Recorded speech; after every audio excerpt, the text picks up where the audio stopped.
Hola, it's Angelica from the Moon and Stone Healing. Just coming at you today. It's just a random Friday in December.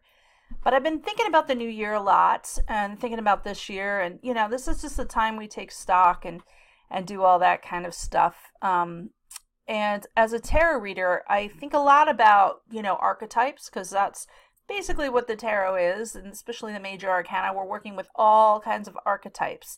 And so it's really interesting when, as tarot readers, I know astrologers look at the full year and tarot readers do too. And we look at it in terms of what is the archetype we're working with for the year. And we break this down in a really simple numerology way. We add all of the numbers of the year together to figure out which of the major arcana we're kind of representing.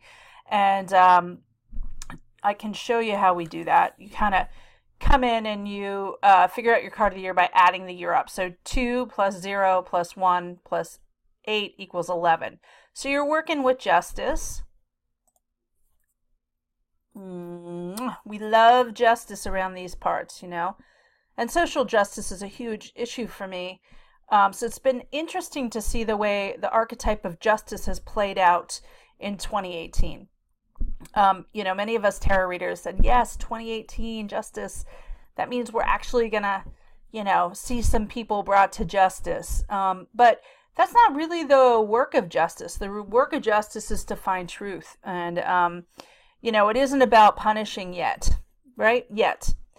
Justice is about listening to every angle. We're listening to all the points of view. We're weighing them. We're deciding.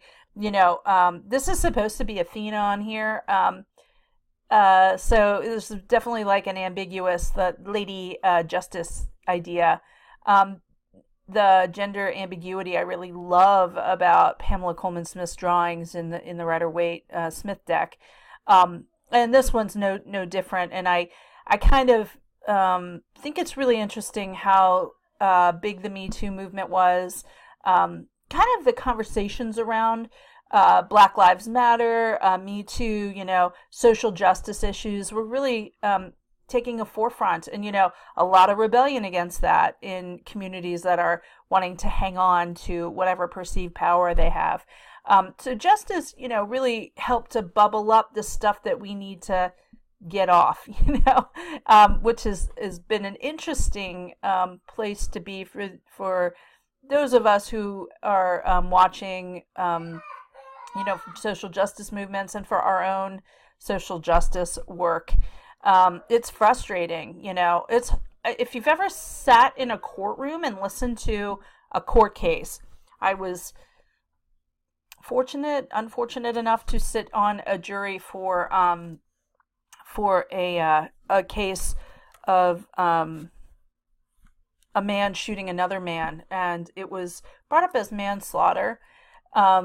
But what was hard about it was just not speaking, right? And just listening to everything presented.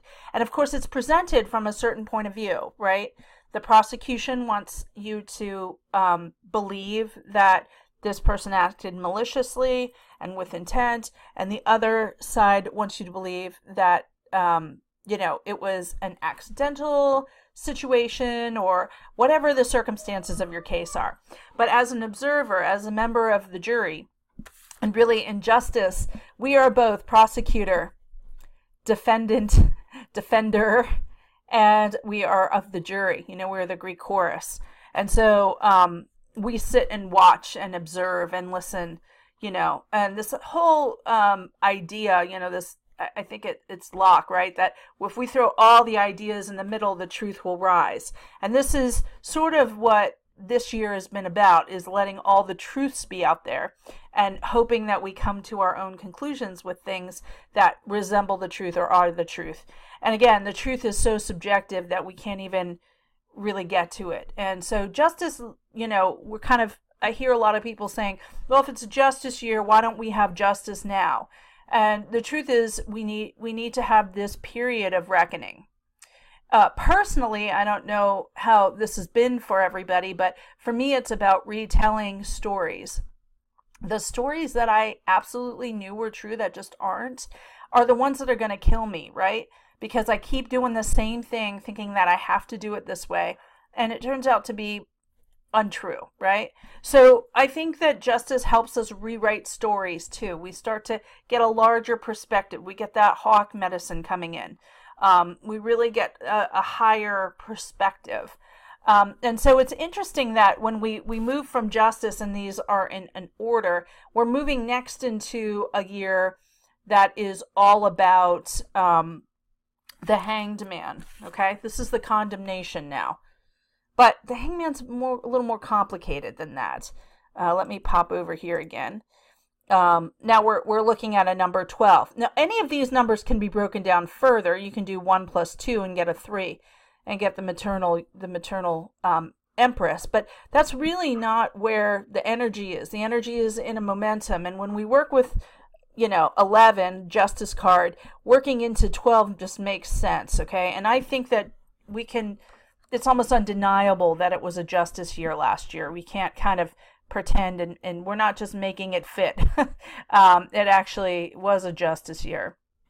So when we come in, and I have to say, anytime you're working with any cards, it's an archetype that you're working with for long periods of time, you're looking at both the upright, the reverse, the shadow, the light. You're constantly morphing in between this. So it's not just our relationship to justice, it's our relationship to injustice. So we have to look at the ways in which our story is told in terms of justice, as us as the victim and us as the perpetrator, right? So like I'm a woman of color, and I'm a Latinx, and my mother's an immigrant, and yet I am educated, light-skinned. There's different kinds of privilege I hold that, my experience as a woman of color is not the same as other women's experiences of injustice in the world, right? So, just by dint simply of being born in a middle-class family in the United States, I have a different kind of privilege than even my mother did, right? Being born one of 12 in a third world country. It's a very different experience. So, I'm not saying that it's not to diminish anybody's experience, but that, when we start to look at these issues of justice, we also have to look at, where we are both perpetrator and victim. And we can look at it in many ways, not just in terms of race, but in terms of class. Class privilege is a big deal.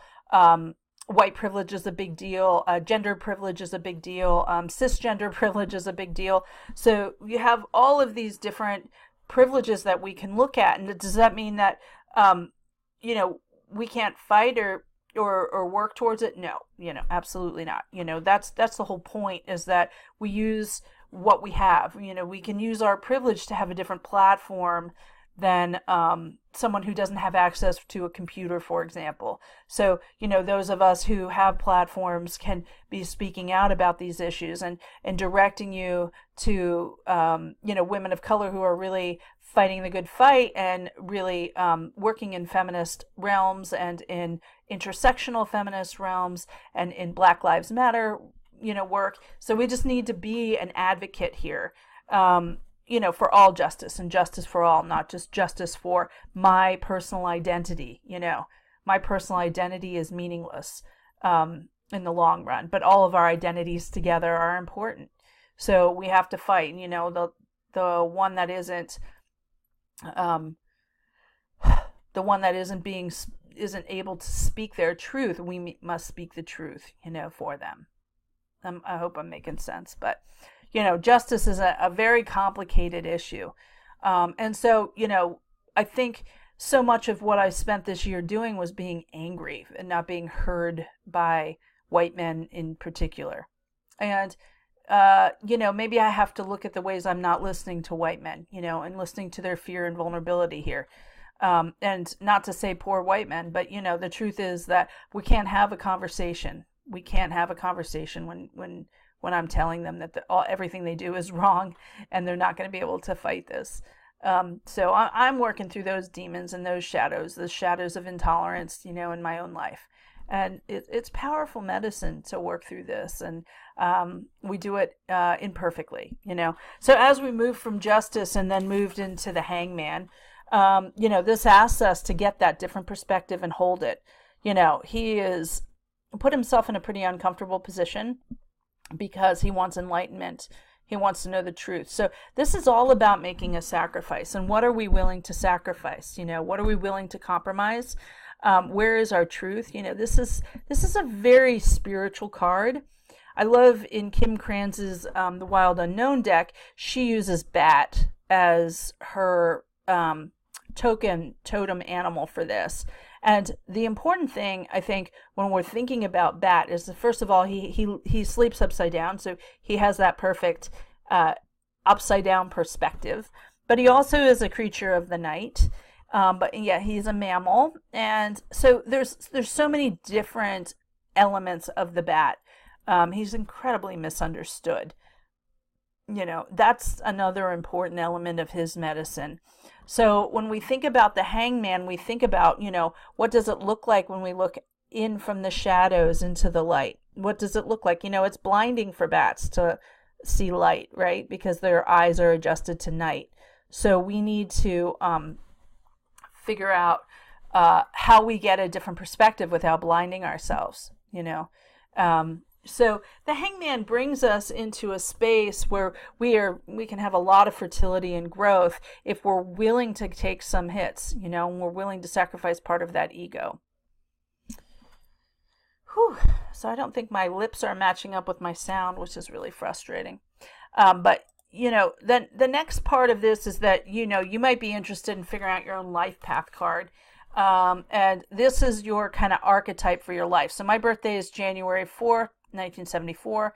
1 is my month. 4 plus 1, 9, 7, 4, 1974. So this is my day, month, year.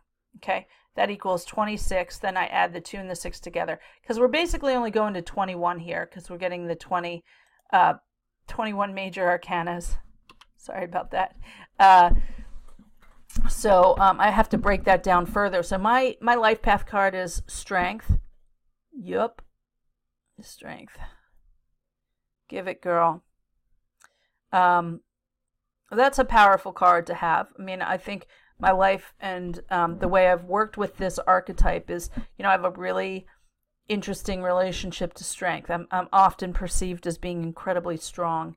And the truth is that I am strong, but I am also have a really hard time being vulnerable. So the shadow of that is this kind of loneliness of being so strong that nobody can hold us up. And I'm better at that now. So when we figure this out, we have our life path, and we can work with the shadow and light of this card. But we can also figure out our personal year card by doing the month, 1, plus the day, 4, plus the current year. So 1 plus 4 plus 2 plus 1 plus 9 equals 17. That means my card of the year, oops, that's our card of the year, is the Star. And I came off of a Tower year, so I'm really ready. And again, I can break this down. 17 would break down to strength, so this could be a strength year. So we're constantly going back and forth between those two as well. The Tower was a rough year. A rough year. And I'm not a dog. I had a lot of my institutions broken down. Everything I felt was solid and stable is gone. It's a very interesting place to be because, like Annie Lamott says, or maybe it was J.K. Rowling, rock bottom was the solid foundation which I could build my life again. And the Tower really brings us to that rock bottom place. This was emotional for me, and retelling of stories and traumas and things like that. So I get to move into a star year, and this star is really interesting because it's sort of a la-la-loopsy land. It's really hopeful and optimistic and watery and starry and astrally. And yet, they often recommend you don't work with the star alone or interpret it alone, that you interpret it in relation to the cards around it. So when you're working it as an archetype, it's a really powerful archetype because it forces you to rely on the broken down strength card, right? That's what sits at the base of the star is strength. And it's interesting because there are two goddesses, they have similar postures. One is pouring water and one is basically petting fire, Leo, the lion. So you've got these kind of two dueling aspects. But this is all about balancing. Obviously, she's the water bearer, the Aquarius here. Powerful medicine with the star. But anyway, that's my personal thing. So thanks for listening. Bye.